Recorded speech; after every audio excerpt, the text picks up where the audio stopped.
I'm going to turn off the ding dong if I Yes, can. I thought it was off, but I'm going to try to do that now. thank you very much. Let me go and share screen.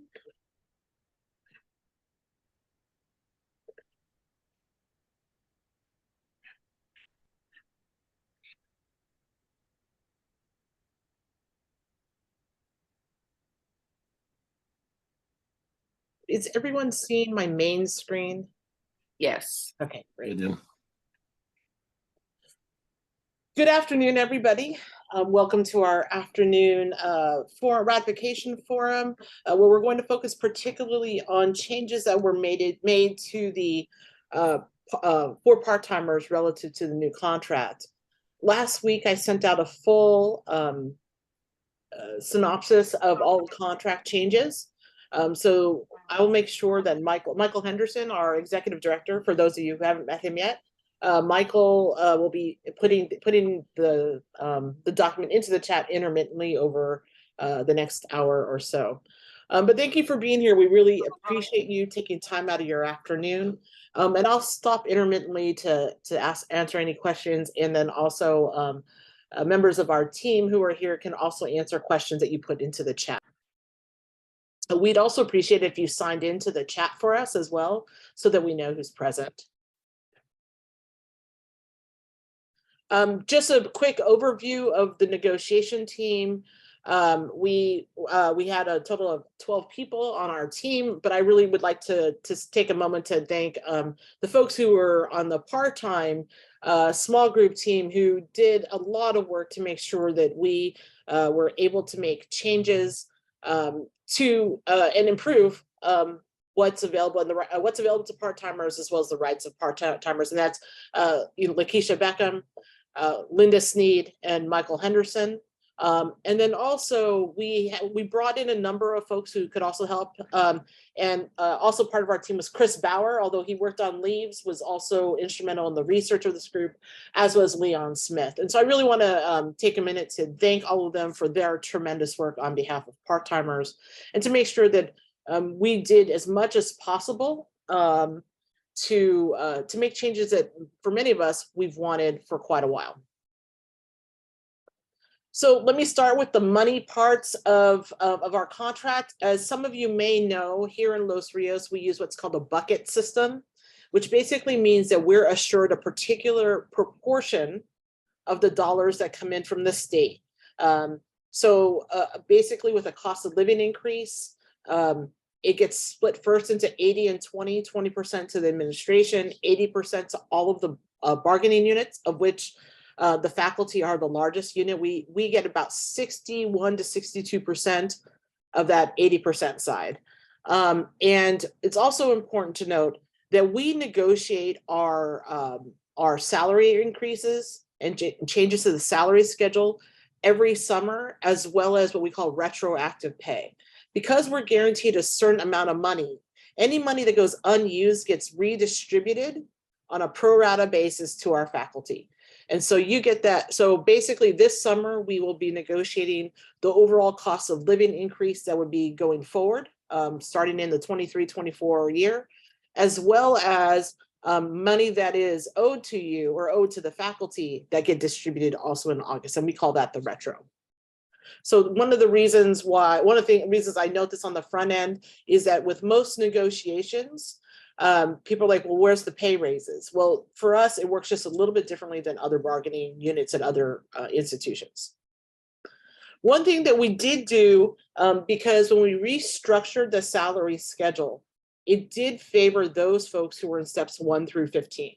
And one thing that the entire bargaining team thought was really important was that we needed to make sure that we improved the top 10 steps 16 to 25 of the schedule. And so we added an additional $250 between steps 16 to 24 on the 164, and then it was prorated to all the other schedules. So this will increase the hourly wage a little bit on the B schedules. And all of this is before the COLA. So I want to go through some of the general sort of changes for part-time faculty in terms of the contract, and then there's some that I've grouped by theme. So first, we sort of internally sort of joked that the easiest thing to pass was going to be making sure that everyone had a parking pass. Before, the language had just simply had said preference adjunct faculty. We got rid of the word preference. Ironically, it actually took us a month to get this done. We have no idea why, but everyone will have parking passes now. One of the really important changes, and this is something that we heard from our part-time faculty who were already doing service and felt that this work really needed to be compensated. We worked on the expansion of a paid college service and professional development opportunity for adjunct faculty. The payment will be at each person's actual class and step instead of at class 1, step 1 on the B3 schedule. So we're going to get you paid at your current rate. It currently includes serving as a senator, but will expand for other Senate-related work. And LRCFT and LRCCD are still working to develop a specific number of hours per semester per year, and also create a comprehensive list that includes equity trainings, departmental service, for example, department meetings, hiring committees, completions of tasks associated with performance review, and more. We were negotiating for about 10 weeks, so 2.5 months, just under 3 months. So we've decided that the part that we agreed on was that yes, we will have paid service. Yes, we want it at step in class, and we knew that it was going to take a while to get a comprehensive list, and so that list may also evolve over time. But this was, I think, a really big win for the team that we were able to move forward on behalf of part-time faculty. We also got rid of, finally, after almost a decade, correct me if I'm wrong, maybe, yeah, I guess we've had this for about a decade. We had a 0.6 level preference, which last contract cycle we had hoped to get rid of, but we're unable to. But we finally got rid of the pilot language, making the 0.6 preference a permanent subcategory of the 2nd level preference. Preferenced adjunct faculty can also now provide feedback on the annual department chair feedback form. And actually, I'm going to pause right there. Are there any questions regarding any of the topics that I've talked about so far? Because this next one actually is going to take some explanation. Are there any questions in the chat that I need to be aware of? Not yet, Belinda. I've just put a note in the chat saying if people have questions, they can type them in there and I'll either answer them in the chat or pass them on to you for a verbal answer. Okay. So here's one that I think is an important change to make sure I take a little time. Oh, sorry. Go ahead, Linda. Oh, I was just gonna clarify in case folks had missed this, that the expansion of the compensation for college service and professional development is set to be launched in fall. We're going to be working over the summer to really pin down this expanded list and working with the district to do that. So that's something you can look forward to happening in the fall. Great, thank you. Thanks, Belinda. Okay, and so we are, one thing that's really important to note is that now preferenced adjunct faculty who receive a written reprimand for substantiated misconduct as a result of a misconduct investigation will lose their preference and be considered new adjunct faculty for the purposes of assignment. So there are some types of discipline cases that and the literal term is that are at the level of moral turpitude that can lead to immediate termination of any faculty member. But there are things like discrimination or a number of other things that lead to investigation that do not lead to firing. And because the way the adjunct contracts work is that on the one hand, you can be found guilty of discrimination, for example, but at the same time, there are rehire rights that mean that they actually have to be, that preference faculty member needs to be hired back the next semester. So essentially what this is saying is that if an individual is found guilty, if you're a preference faculty and you're found guilty in a misconduct investigation, you could lose your preference. Now, what's important to note here is that this change is attached to all of our due process rules and rules of representation. We also have the right to rescind this program at any point if we believe it's being abused by the administration as just a way to get rid of part-time faculty, and we have that written in on a year-to-year basis. And so this is a change, but at the same time, I would tell you that over the last 3 years, the college presidents have maybe dealt with 3 or 4 in total across the district of these types of cases. And also internally to us, when we do representation, we have a whole panel of people who vote on how to represent what we think is important to assert in representation, et cetera. But this represents a change, and it was something that I would tell you we gave to the other side because we also felt that there was a lot more that we were going to win from this. Part-time office hours. Oh, go ahead, Linda. Yeah, I have a feeling that the last one might be making people nervous. So I wondered if you could talk more about the written reprimand part of it and the steps and the concept of progressive discipline, as well as just the fact that maybe you could say more about what prompts an investigation and the difference between having been the subject of an investigation versus this consequence arising. I think that Yes. might put folks at help them understand better what this does and doesn't mean. Sure. So there are 4 steps to progressive discipline that are outlined in Article 27. I don't know. 27, that's right. Thank you. I put my contract away. I think that's just subconsciously me being done with negotiations, but Article 27, and there's 4 different steps. First would be there's an oral reprimand. Then there's what we call a letter of counseling. And then the written reprimand is the 3rd level. Anytime when we talk about this type of misconduct investigation, this can be something that's like a hostile workplace environment, disciplinary action. It could be a disciplinary action related to sexual harassment. It could also stem from how someone may have mistreated a student in a classroom, all of which rise to the level where you have the right to union representation. Michael or Linda, did I need to add anything else in there? No, I don't think so, except to say that that we can represent you at every stage of this process. And the pilot part of it, as Belinda said, and I just want to re-emphasize this, we can look at it at the end of each individual year. It's a pilot for the full year, 3-year contract cycle, but we can look at it at the end of each individual year and decide to end it, because what the thing we were concerned about here is not the mechanism itself really, but the sense that some deans may take an opportunity to use it just to get rid of someone they didn't like for some reason, and we wanted to make sure that didn't happen. And Belinda said, and I think this is right, that this was a give for us, but I think it was also in some ways a reflection of the values of the part-time faculty, is that I think the faculty themselves appreciate that it's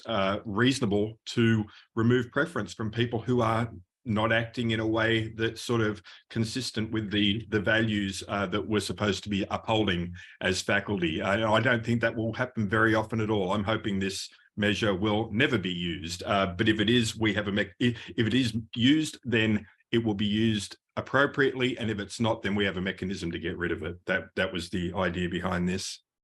Great. Did I see Ornitte's hand up? Yeah, she just put it down. Okay. Ornette, are you there? Yeah, I think I had my hand up a little bit. I would say, please feel free to reach out to your campus union president, because sometimes you worry a lot and you don't realize that, some contract information can just ease you up. And sorry, I put the contract information in the chat, but only to one person. Anyway, thank you. Great. We can all go back to all of this stuff later, so I'm just going to go through all the changes. Linda, did you want to add in?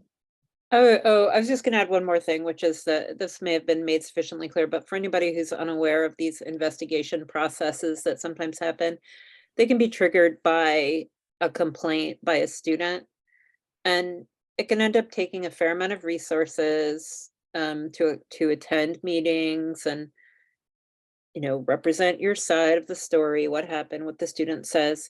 But in my experience, the vast majority of time, the investigations don't end in discipline, let alone the highest level of discipline. So yeah, I just wanted to add my voice that we were very, very careful about this and making sure there were all kinds of safeguards and guardrails, et cetera. So Great. thanks. Also, Belinda, before you move on, Uh-huh. can you explain a bit more about second preference? Can I defer that one over to Linda because she does a better job of it for me, the second level preference, the 0.6 preference? Linda, are you able? Sure, if folks want to hear about it now. Yeah, I think Michael and I had both said in the chat, oh, let's wait until after. But yeah, so we have our preference system that's what we call our rehire rights system. We have essentially 2 levels of preference for part-time faculty. The first is earned once you've completed 8 out of the previous 12 semesters, meaning the soonest you could earn that right, that rehire right, is 4 years, 8 consecutive semesters. But that 8 out of 12 means that there are 4 semesters of play, where if you didn't have an assignment, you chose not to have an assignment, you'd still be making progress toward earning that rehire right. And then the higher level is that works the same way, but it's 16 out of 20 semesters.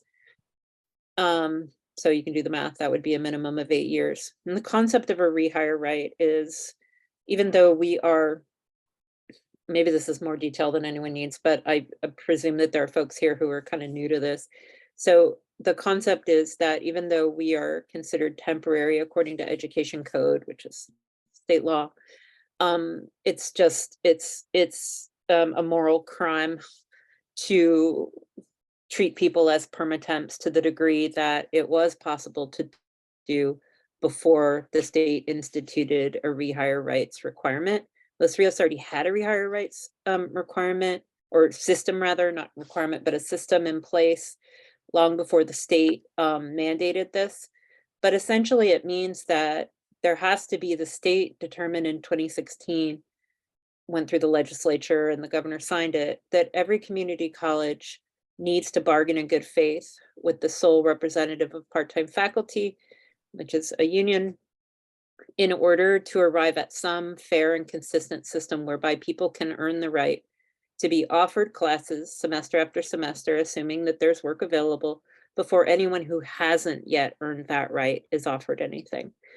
So it's supposed to work against, people who've served for a long time just suddenly having no job for really no good reason. The 0.6 preference part is something that got negotiated not quite 10 years ago, more recently than that, but it's a special provision whereby part-time faculty can earn a right to be offered more than the 0.4 or 40% of a full-time load, which is what our contract is currently capped at for most part-timers. The provision says that if you have been scheduled at 0.595 or higher, effectively 0.6 for 5 out of the previous 6 semesters, then you've earned the right to be offered 0.6. So this is something that, it seems we're not happy that it's limited in this way. We would have very much liked to see it possible for people to earn a right to 0.6 offer, which is very close to the state limit of what we can work as part-time faculty in a given district in any given year. But the district was not very cooperative on that. So I hope that I explained that carefully enough. If you're new to it, it might be kind of technical. And a couple of things I want to note. One is that they put the language into the chat, but also this summer, Linda and Lakeisha are going to be working on updating our part-timer almanac, which I think, which will again roll out in the fall as another way to kind of talk about these rehire rights. And it is specific to the campus you're at. So you could potentially hold preference at more than one campus, but you earn preference at each individual campus. It's not across the district. We can come back to some of this towards the end. So let's go ahead to go to office hours. One of the things that we also considered a win for us is office hours will be paid at class and step on the B2 schedule, We do have the ultimate goal of getting that over to the B1 schedule, but this moves it away from, what was it? It was B2, or it was B3, step 1, class 1, I think is what it was being paid at. Might have been a little higher than that. I apologize. I'm trying to remember off the top of my head. But the office hours will be paid a class step on the B2 schedule. Adjunct faculty are permitted to hold all their office hours online. This was already one of your rights. We actually just literally moved language that was existent in the part-time office hour form into the contract. For whatever reason, the last time through, the language didn't translate over from the form into the contract. So the changes that you'll see are basically were already existing rights. The one thing that is important to note that for all faculty, all classroom faculty, is that online office hours must be provided in the syllabus. It might be time and day specific, but you must offer students opportunity to use a video conferencing system such as Zoom. But you can also offer other communication formats. So hypothetically, I know that I have colleagues that use Discord.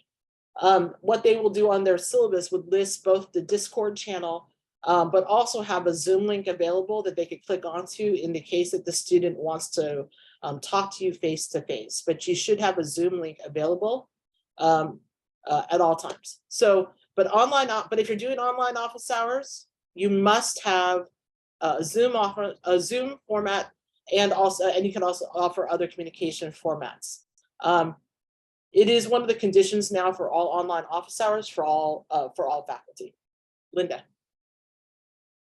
Yeah, just to clarify and make sure that my understanding of what we agreed to here is accurate, I think it is, that this doesn't mean that during an online office hour, you necessarily have to have like Zoom open with you on video, just waiting for someone to pop in. It means that if a student contacts you through another means and says, hey, I would really love to hop on a video with you, that you should be able to pivot to that, and they'll already know what link to use. It's just a matter of you opening up your Zoom. And this was a concern because some folks on the negotiations team were saying, really, we have to be like monitoring all these different channels simultaneously. And the answer is no, you really don't. You could have one means of communicating with students whereby they tell you, if they want a video meeting, and then boom, that's what you pivot to. Right, correct. Is that accurate? Okay. Yes, and that your dean, if for some reason they need to track you down in a time and date specific, that they should be able to go either to your Discord channel or whatever you're using for your online office hour to be able to reach you. And so that was the other interest that they wanted met. So, if you know that you're going to be on Discord in real time, just like I said, have that listed as your primary. And just know that if not the deans pop into office hours all the time, but this was something that came up in negotiations. The time and day specific part is really important. The other thing that's important to note that's been deleted from the old online office hours is email. Email is no longer an option for how you do your online office hours. So as adjunct faculty, actually any faculty member also has the right to do all of their office hours on ground if they choose to. But again, there is the flexibility of online, just have to have that Zoom piece available. But we do want to make sure, right, that you must have a Zoom video conferencing link available so that if students, for example, I guess the example I would use is for some of my colleagues in math, right? If someone is having trouble with a particular math equation and needs to be able to see in real time how to do it, they would be able to get you face to face in a Zoom conference to be able to do it. I think in the business, they were giving an example in economics of doing a pivot table, of needing to be able to show the students in real time how to do it, because it doesn't always work in email or on the phone. Remote work. I think it's important to note that for all different areas, we have the definition of remote work refers to faculty members performing their professional responsibilities as listed in Article 8 of the CBA in a location other than their campus assignment or any other Los Rios facility. Online refers to the modality in which faculty provide instruction, services, or resources to the students. And eligibility is not a guarantee of any kind of remote assignment. It's an up to amount, and no amount of remote assignment is guaranteed in a given semester.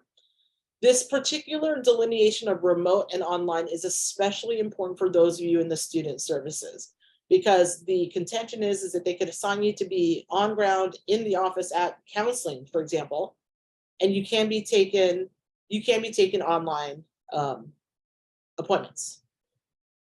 For those of us on the classroom side, online and remote is the same thing. They're synonymous. So I just really want to make that very clear. Classroom and instructional faculty, tenure track, long-term temporary and adjunct faculty are all eligible to teach up to 100% of their load remotely online. This is again, the eligibility. It doesn't mean that you are entitled to it, and the dean may opt to not give you an online class or an online modality. And like I said, that this may vary from semester to semester. So for example, for a part-timer like Linda, because I know she loves online so much, she can teach all 3 of her classes in the online modality. Or she may want all 3 of her classes online, but her dean says, well, Linda, we really love having you on the ground. So guess what? You're going to teach 2 of your 3 classes on ground at Consumers River College. It is entirely the dean's right of assignment. Now for counselors, tenure track, long-term temp, and adjunct counseling faculty are eligible to receive up to 0.4 of remote assignment in any given scheduling period. The scheduling period, which is important to note, is done in half-yearly chunks.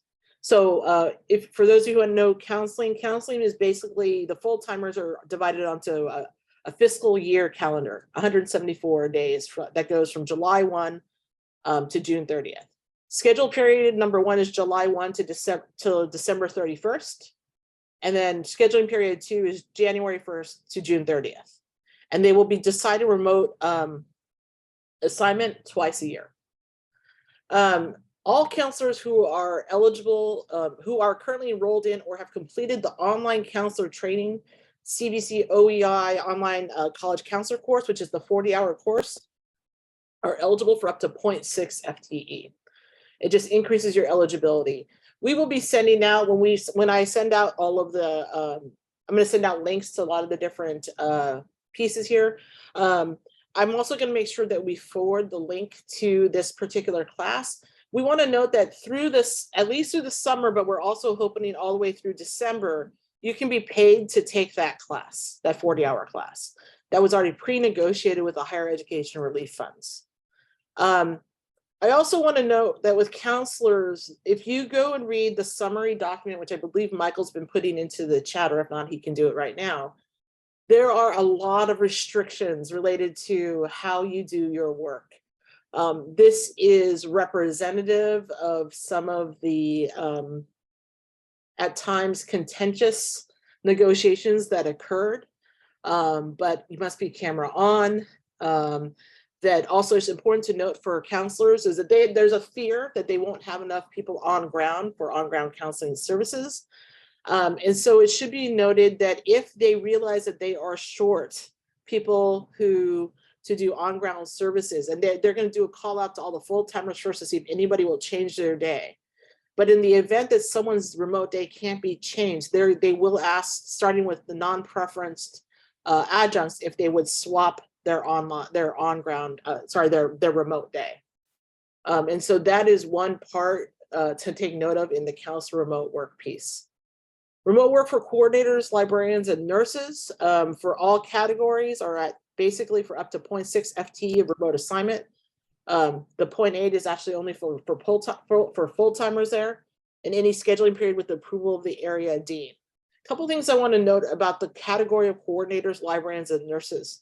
There are only 4 college nurses district-wide, and all of them actually have responsibilities related to the running of the campus clinics. So because of their job description, they are less likely to have remote work eligibility than, for example, someone who might be doing coordination related to distance education.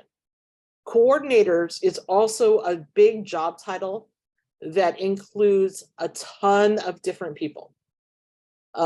We call our coaches athletic coordinators for example, and because of their job assignment, again, may not have a lot of online assignments. But we also have folks like the Puente and Emoja coordinators, where they'll be on a counseling schedule, and it may depend on the split between coordinating duties and their counseling duties. So just know that coordinator group tends to be a huge bucket of lots of different job titles. And that in this particular category, your remote work assignment will largely be determined by job description and then how much they need you on ground.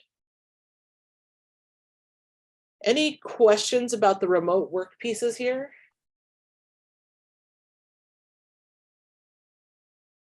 Looks like we're okay. I'm just going to encourage folks as you read through the sort of areas on the contract changes there to feel free to just email any of us or email me with questions related to the job title, because it's going to look a little different for folks, for each different group of folks. So performance review.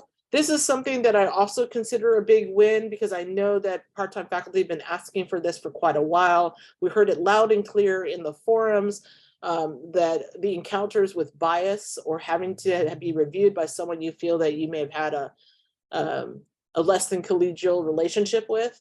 Adjunct faculty undergoing performance review will be allowed a peremptory challenge to remove a member of the review team. It will work exactly how it does with the full-timers. With basically by the end of week 2, you would indicate to the Senate president on your campus that per the contract, you would like to remove Belinda Lum from your committee. You don't have to give a reason, and the Senate president has the right to replace that person. So that's the other thing to note, is that the Senate president, in consultation with the chair and dean, will work to replace the individual. You're not going to have a choice as to who that person is. But you can, but we have allowed for somebody to be removed from your committee. It cannot happen during your very first review, which tends to be the compliance review for Ed Code, but can be done every cycle if needed. And we really hope you don't need it every cycle, but just know that the peremptory challenge is there. The equity reflection pilot language is also removed from all areas of the contract. Basically, what this means is that all faculty will still complete the reflection, but the reflection itself is not used as part of the evaluation process. It's handed in at the same time and is meant to be used as a conversation piece, but it cannot be used as evidence of a less than satisfactory review. Is there anything in the chat that I need to respond to? I'm just seeing that I can see the numbers going up, so I can't tell if there's anything to respond to. Yeah, it's just we're trying to clarify what it means to have a peremptory challenge against one member of the team, since part-time faculty only have 2 members on the team, one of whom is the dean, and we're not allowed to remove the dean. Correct. We effectively now can change our team, which is pretty significant. We've wanted this for a long time, and finally we're able to get it. Yes. So student reviews, another part of performance review process, is also going to default to online reviews for all classes. If you're teaching on ground, what's delivered online will be the it'll be a replica of the online review, but it will be done in the digital format and delivered via Canvas. Faculty teaching on ground or hybrid courses may elect to have on-ground student reviews. If you opt for an on-ground review, you must inform the dean by the end of the 2nd week of the semester. This will be included in all of the pre-review meetings or pre-review communications. So you would need to communicate this right away. This is stuff that we'll talk about as we do some of our contract education at the beginning of the semester. But we know that in certain areas, it may be advantageous to have an on-ground review, and it's incredibly important. So we retained that as a possibility, but the default is online reviews. Online student reviews will occur week 6 of the semester for 8-week 1 classes, week 12 of the semester for 16-week classes, week 4 of the 8-week 2 classes. And in the 16-week classes, you have the ability to move the week if needed. Any questions about student reviews? Looks like we're okay. Can I just say, Belinda, it's just worth sort of at the beginning of the semester, just keep in mind the timeline Belinda mentioned there. If you do want on-ground reviews, then you'll need to notify the dean by the end of the second week. Because the timeline gets pretty tight after that. And I know the first couple of weeks of the semester are quite hectic as you're sort of ramping up your classes. So just keep that in mind if you're someone who would prefer your student reviews to be in the classroom. Great. So Article 11, professional expectations. One thing that's important to note, we were already mandated to use the LMS, which is the learning management system, which is currently Canvas. For those of you who've been around for the last 5 years or been here for 5 years or longer, you know, we switched over to Canvas about 5 years ago from Blackboard, but currently you must use the Canvas learning management system. And the one major change is is that you must use the LMS gradebook consistent with the grading procedure outlined in your syllabus. So here I want to talk a little bit about this. We were deliberately vague in how we constructed this. We know that about 80% of our faculty already use the gradebook. And so this may actually not mean a huge procedural change for them. But when we talk about using it consistent with your syllabus, some folks do what we call ungrading. And so it may be that at the very end, you put in their final grade, or you just have everything listed as 100 and you bring it down as you go. But the word use doesn't necessarily imply a particular temporal of like when you're using it, but at the very least, your final grades should be in that grade book that's on the LMS. Michael or Linda or Keisha, did you want add anything else there? Am I forgetting anything? I can't think of anything. Linda's got a hand up. Good, Linda. I just want to emphasize what you just said, that it's up to you to determine what use looks like. No one's going to be policing your grade book or being like, you know, that is not supposed to happen. So, But put it yeah. in your syllabus. Whatever you decide to do, have it in your syllabus. So Article 9, family. Sorry, hang on. There's Leon's got his hand up, Belinda. Go ahead, Leon. Yeah, and it only has to be consistent if you're penalizing students. If you're helping them out, then the students aren't going to complain if you're inconsistent. True. That's probably right. Sadly. That's life, right? So Article 9, we've made actually quite a bit of wins here. Number one, we've redefined immediate family and it's a much larger inclusive group. But one thing I do want to note is that if you go to the summary document, you'll see that per California state law, we can now designate a person, right, who we consider to be family member, and it's designated at the time in which you take the leave. So for some of us, we have our family by blood, and we also have people we consider, you know, our family by choice. And so under California state law, it's now allowed, and the expansion of the definition of immediate family reflects that. And I think that's something that's important to note for everybody here. We also redefined sick leave to include mental health, mental illness, as well as physical illness of the employee. In particular, the mental health component of this was important for us. We know that the Black Staff and Faculty Association in particular had this in their list of demands in 2020 and then 2022. To be able to acknowledge, right, that in general, caring for our mental health is important, but especially in cases where you are the subject of discriminatory action, victim of that. And so for us, in acknowledgement of that, and also acknowledging like all the changes that we've all had to endure during the pandemic and how difficult it's been coming back, we advocated for that as well. And so now mental health and mental illness can be part of the reason in which you use your sick leave.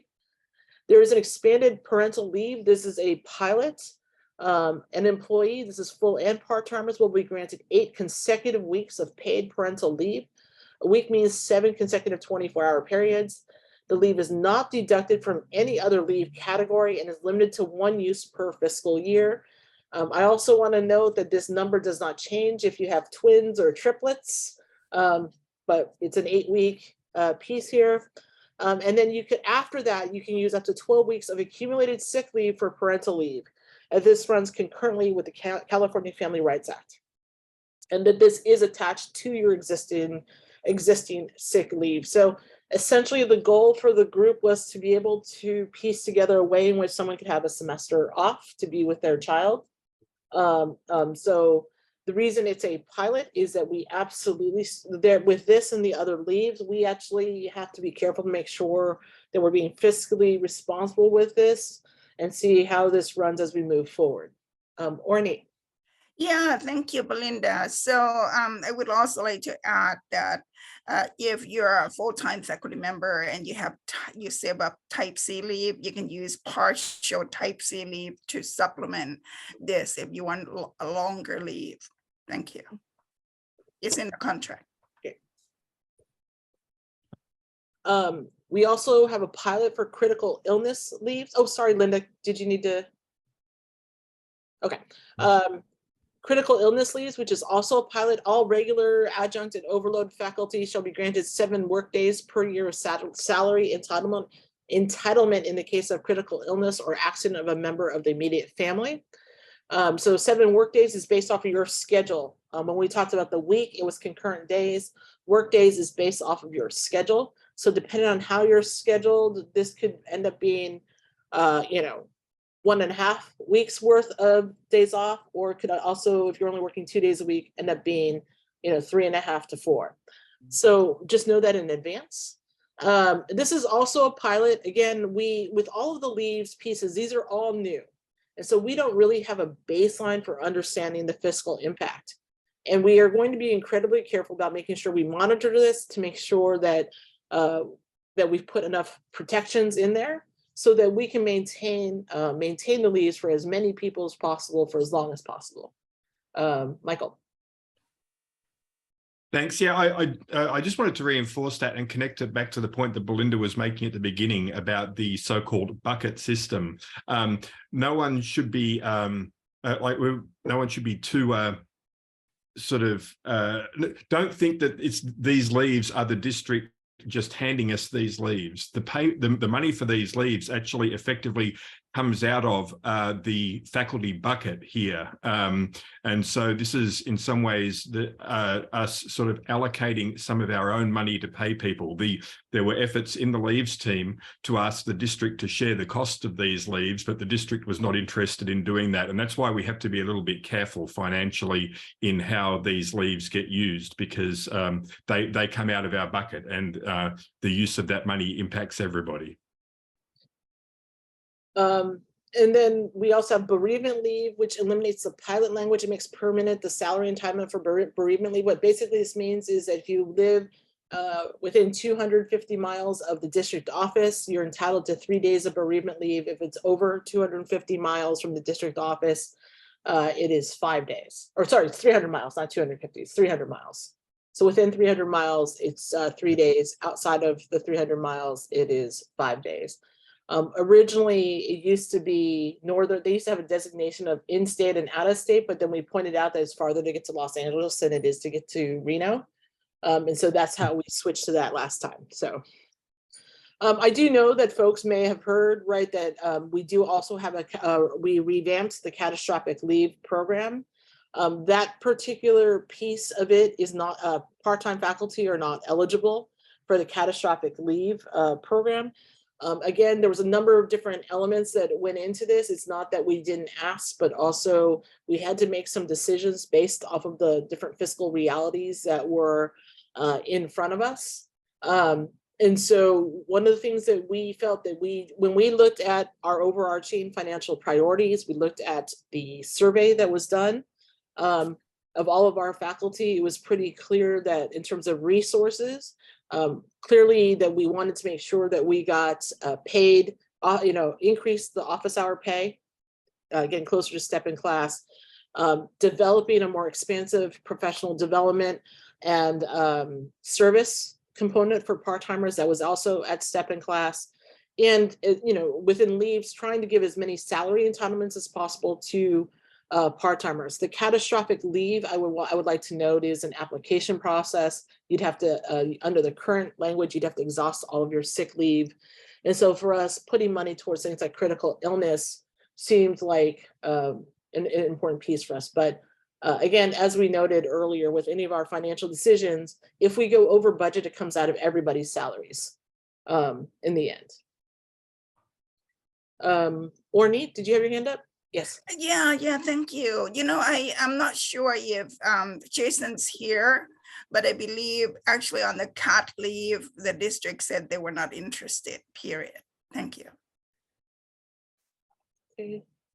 Any questions on the leaves I need to answer at this point? Walter put a question in the chat, if you could, he wrote, define immediate family, please. Before, legal dependents were immediate family at CSU, but only biological children at Los Rios. Which I don't think it was restricted to biological, included adopted children if you were they're like, I think, anyway, I'll leave it to you. Michael, if you're able to cut and paste that over from Yeah. our document, that'd be helpful. Actually, cutting and pasting is a bit of a pain because there's a whole bunch of strikeout language in there, and I would have to identify every single thing. But it basically, immediate family is parent, grandparent, or grandchild of the employee or the employee's spouse or domestic partner. Spouse, domestic partner, child, son-in-law, stepchild, daughter-in-law, brother-in-law, sister-in-law, aunt, uncle, child or sibling of domestic partner, or spouse of domestic partner's child. I know that's quite a lot to absorb all in one go, but it's basically sort of everyone sort of out to the level of cousin or children-in-law or aunt or uncle for you and for a domestic partner or spouse. May I add, so Walter, so basically, I know your situation. Every year, every 12 months, you can designate one person. It can be anyone. So that's the piece that is really nice, because there's a piece of legislation on this. And what the district decided to do was to use the ed code instead, but it is a piece of legislation. And Michael put the ed code in the chat. And so because the expanded definition of immediate family, you can designate, you know, Lip River or Jordan as your immediate family in a 12-month period. Sorry, too much in Michael, but I thought, because I know Walter, No, I think good. that is very important to him. Yep. So that would resolve your issue. Federation rights, we increase the reassigned time provided by the district to the union for the purpose of representation to 3.5 FTE annually to 4.0 FTE annually. This helps us with our representational duties that we do at the local and district level. We have a number of MOUs because we weren't able to get all the work done in the 10 to 11 weeks that we were in it. Of particular importance to this group is that we have been trying to work to get adjunct faculty paychecks paid equally across the 5 months. And on the first day of the month, there is an MOU that we've signed to assess, investigate the ability to Evaluate, I think is the term we used. Yeah. Evaluate if that's possible. And hopefully we will have some conclusion by December of this year. That was the December of this year? Right. They're supposed to provide the union with a report by the end of December explaining what logistical or other hurdles there might be, whether they're going to be able to do this, and if they can, when they would be able to implement it. Yeah. The other thing I want to note, this is actually attached to something very major that we won before we entered into contract negotiations. One of the big wins, and I want to say that Linda Sneed was really at the heart of a lot of this work at a statewide level, is that at the state, there was $200 million ongoing dedicated to part-time health benefits. So that if you were working a 0.4 assignment or more, you would have the equivalent of full-time benefits. In November, December, LRCFT signed an MOU with the district to implement those health benefits, so that every faculty member who's eligible for healthcare in Los Rios can pay the same as full-timers for health benefits. provide they're eligible. So right now the eligibility is basically you have to work for us for a year. Or it's, and then if let's say you had a off semester, is it 2 out of the last 5, Linda, or 3 out of the last 5? For eligibility, yeah, Yes. 2 out of the previous 5. Yeah, the previous 5, to be eligible for healthcare, and then have an So it's assignment. essential a 0.3 of a- minimum of a year waiting period, which, yeah. and also having an assignment of 0.3 or above. So if you're at 0.4, you get full-time health benefits. If you're at a 0.3, you get subsidized benefits. We basically take care of about 75% of the cost. But our ultimate goal, right, is to really want to have our, just like with full-time faculty, being eligible from the moment in which you're hired for health benefits. Which would mean if you're on Sutter, like I am, you would pay about $67.50 a month. If you're at Kaiser, I believe it's like $340 a month. And we have high deductible plans, and I'm forgetting the other one that you don't pay anything for. But there's another one in there anyway. So sorry, you can go check. But basically for us, the big push now is to make sure that we have immediate healthcare eligibility for our faculty. We also should note that a big part of what we signed in was also the multi-district reimbursement program, where we will pay for our fair share or our proportionate share of adjuncts benefits if they have a 0.4 combined with us in another district. Now that being said, it's important to note that a lot of districts are still negotiating. And so while we have the multi-district plans, not everyone does, but hypothetically, if you work with us and maybe Peralta or some of the places in the Bay Area, you might be able to combine to get fully reimbursed. Thank you. It was Western Health Advantage. Thanks, Michelle. Also, we know with athletic coach stipends, there's a lot of work that happens post the end of the semester in terms of coaching. So we're going to evaluate and investigate that, as well as the distribution of different stipends there. A piece that does impact part-timers is lab lecture parity.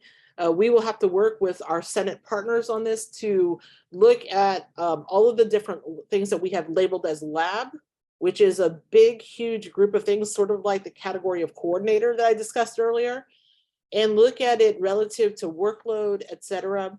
And also put in, for us, it's important, a fiscal plan to try to work towards building towards that lab lecture parity. I'm going to skip over the offsite for full-time counselors working overload because it's not relevant here. But the prison education program, which is being taught by about 75% adjuncts. There are a lot of different provisions in there that give stipends for going out to the different work sites, for the training involved, et cetera. We did not have time to fully evaluate the program and intend to go back into to revisit that MOU in the fall. So we've extended the existing MOU for a year to make sure that people still get the stipends that they are entitled to relative to working in that program. So that's what I have in terms of this slide deck, but I know there might be different questions. I'm happy to answer as are members of the team. And I was gonna say, I'll leave the recording on for now, unless unless folks have questions that they would prefer to ask without being recorded. Are there any general questions? Go ahead, Linda. Folks may feel confident they know the answer to this, but I just wanted to clarify in terms of the immediate family definition. Has there ever been, has the district ever required documentation of someone's familial status for, we're not talking about health insurance benefits, but rather for, because, for example, if, I don't know whether you were able to catch this or if you've ever noticed it, but in spite of our efforts, the definition of immediate family still, with the caveat that yes, there is that designated person, it still inexplicably excludes cousins as it lays out these like kinship categories.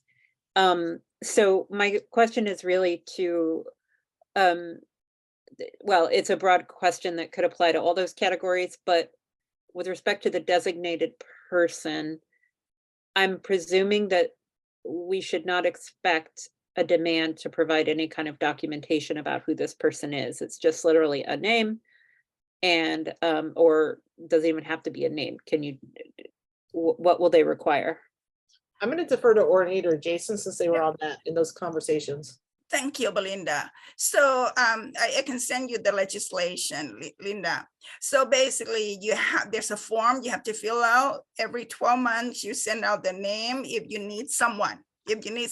Not every 12 months, when you need to designate someone according to the legislation as your designated immediate family member for that year. When you need, for example, okay, you're sick. I'm sorry, not you. Okay, John is sick, and I want to use designate John as my immediate family. I would send out the form and say, John is going to be my designated family member for the 12-month period for this period and this year. And so I don't have to say, basically the legislation allows that anyone you want to designate is fine. So it can be your cousin, it can be your friend next door, but you can do that once a year. One person only. Make sense? I'll put the legislation number in the chat. Okay, just give me a minute. Jason? We pushed hard to include cousin, but the district pushed back even harder because some of us have literally perhaps 300 cousins in a region that we might live in. So they cited, the extra amount of times you might have to use it. And as far as documentation goes, I've never heard of the district asking for any documentation on legal or biological relationship. Thanks. I'm going to go ahead and stop recording in case folks have questions they don't want recorded.